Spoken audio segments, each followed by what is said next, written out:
Mwiriwe neza nshuti zanjye, iyi ni Aline TV show. Nk'uko musanzwe mubizi, dusanzwe tuganira ku bijyanye n'umuryango, aho twita ku mibereho y'umuryango, abana, umupapa n'umumama, tukavuga byinshi bitandukanye byarushaho gutuma twubaka umuryango.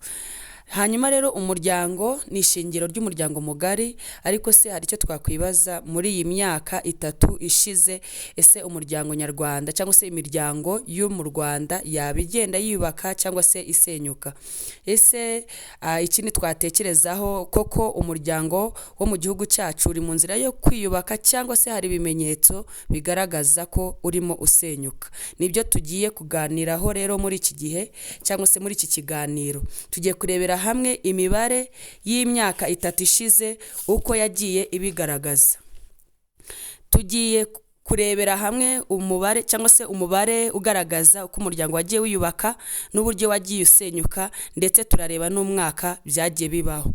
Duhereye mu mwaka wa 2023, imiryango yagiye yiyubaka cyangwa se abantu bagiye basezerana bakasezerana ku bana, yari imiryango 57,880.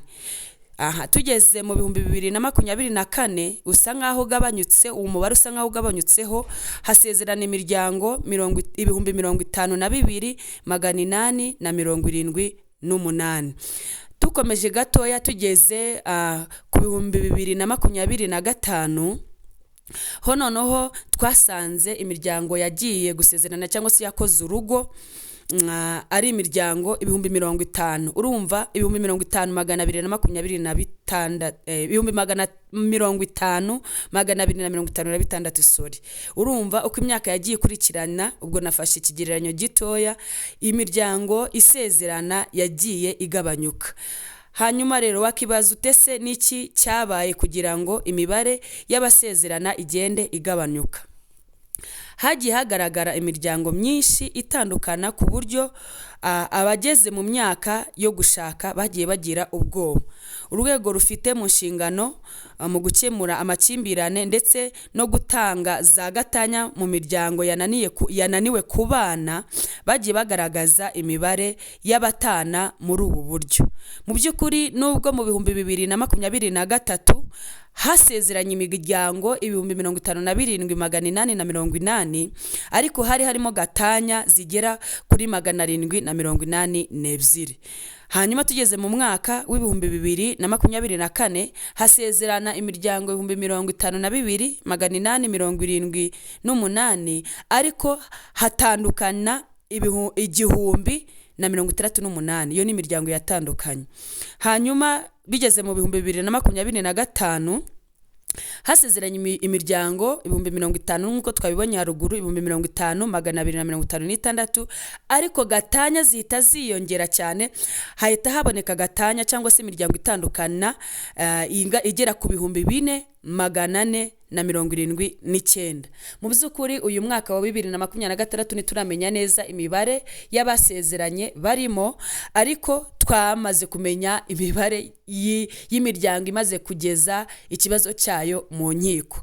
Ni ukuvuga ngo muri uyu mwaka mu mezi 6 ngashize, imiryango igera ku 2,629 yaba yaramaze kugeza ikibazo cyayo mu rukiko, itegereje ko yatandukanywa. Imyaka rero urumva ko hagiye hagaragaramo ubwiyongere bwo gutandukana k'umuryango. Mu by'ukuri rero iyo witegereze neza usanga imyaka igenda ihura n'icyo kibazo cyo gutandukana iri mu kigereranyo cyo hagati y'imyaka 40 n'imyaka 44 ku bagabo, ndetse n'imyaka 35 n'imyaka 40 ku bagore. Ibyo rero bigaterwa n'impamvu nyinshi zitandukanye, aho bamwe mu bagejeje ibirego byabo mu nkiko usanga bagaragaza impamvu zigenda zitandukana zituma abagabo cyangwa se ingo zitandukana. Mu rubanza mperutse gukurikirana, hari umugabo yagaragaje ko ibi bintu byo gushaka imirimo imirimo ya kure na kure, ugasanga urugo rumwe ruri Gicumbi, urundi ruri iburengerazuba, urundi ruri mu majyepfo, ugasanga ibyo bintu nabyo biri mu mpamvu ziri gutuma abantu bagenda batandukana. Hanyuma ngo hari abandi bajya kwigira muri gym, muri siporo rusange, ugasanga ngo ibyo nabyo bivuyemo amatiku yo gutuma abantu batandukanya. Ariko si impamya neza, cyo kuza hari icyo nemera, umuntu uca inyuma uwo bashakanye akenshi na kenshi biragorana kubyakira, kubifata pe, biragorana ku buryo kuvuga ngo umuntu wakoze icyo kintu wakihanganira, nyine usanga ari ikintu gikomeye cyane. Ariko nanone ibi bintu bikaba ari ibintu bitera ingaruka zikomeye cyane, ingaruka zikomeye zigiye zitandukanye. Ugasanga iyo umuryango watandukanye cyangwa se abantu barimo batandukana, yaba ku ruhande rw'umugabo yaba ku ruhande rw'umugore, bose hari igihe usanga bahuye n'ikibazo cyo kwitakariza icyizere, kumva ko ubuzima bwarangiye, nyine nta kintu agifite kiramira. Ikintu ugasanga yiyahuje ibiyobyabwenge, ugasanga bamwe na bamwe bariyahuye, ndetse n'ubwicanyi. Nk'ubu hakurya ahangaha mu majyaruguru nagari mu majyaruguru, ni mu karere ka Gatsibo, umugore yiyishe yica n'abana be ngo kugira ngo ahime umugabo kuko yari yamufashe amuca inyuma. Urumva rero ni ikintu gitangaje cyane ku buryo bigoye nyine kubyumva no kubyakira. Ikindi rero twavuga ni ukunanirwa kwiyakira. Mu by'ukuri haherutse gutangazwa ko mu gihugu cyacu abagera kuri 60% bafite uburwayi bwo mu mutwe kubera izo mpamvu zo gutandukana. Muri uyu mwaka rero urwego rw'ubucamanza rwagaragaje ko bumaze kwakira imanza zigera ku 3620 mu gihe kingana n'amezi 6. Urumva ni umubare munini cyane. Abantu bifuza gutandukana muri urwo rwego ni umubare munini cyane rwose. Muri iyo mibare rero tuvuze, hakaba harimo biri mu bice bitandukanye by'igihugu, ntago biri ahantu hamwe honyine. Imanza zigera ku 1119 zikaba ziherereye mu mujyi wa Kigali, naho imanza zigera ku 1111 zikaba ziherereye mu ntara y'Iburasirazuba. Hanyuma mu majyaruguru naho rero ziriyo izo manza zigera kuri 529. Reka twibutse abantu ko iyo utandukanye n'uwo mwabanye mwarabyaranye abana aribo bikunze kugora cyane cyane, no kuvuga ngo babura uwo bareberaho. Muri urwo rwego rero iyo babuze uwo bareberaho urugero rwiza cyangwa se icyo bashaka gukura ari cyo barakishakira nyine.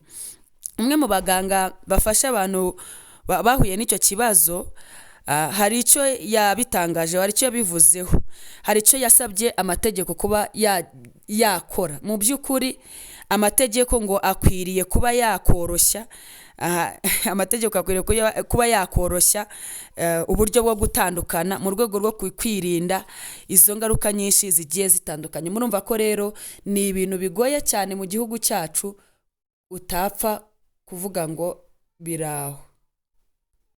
Mu by'ukuri ntiwapfa kuvuga ngo biroroshye pe, biragoye. Ikindi kintu twakongeraho ni ingaruka ziterwa na divorce. Mu by'ukuri yaba imiryango yatandukanye, abana barahungabana, bakagira ihungabana mu mitekerereze, mu myumvire, mu mivugire, ahantu hose. Amakimbirane akomeza nyuma ya divorce, rimwe na rimwe bigira no ku bana. Gutandukana kw'abagize umuryango, ugasanga imiryango yaratatanye pe. Ikiri ni stress n'agahinda ku babyeyi. Mije profe niyo ifite inshingano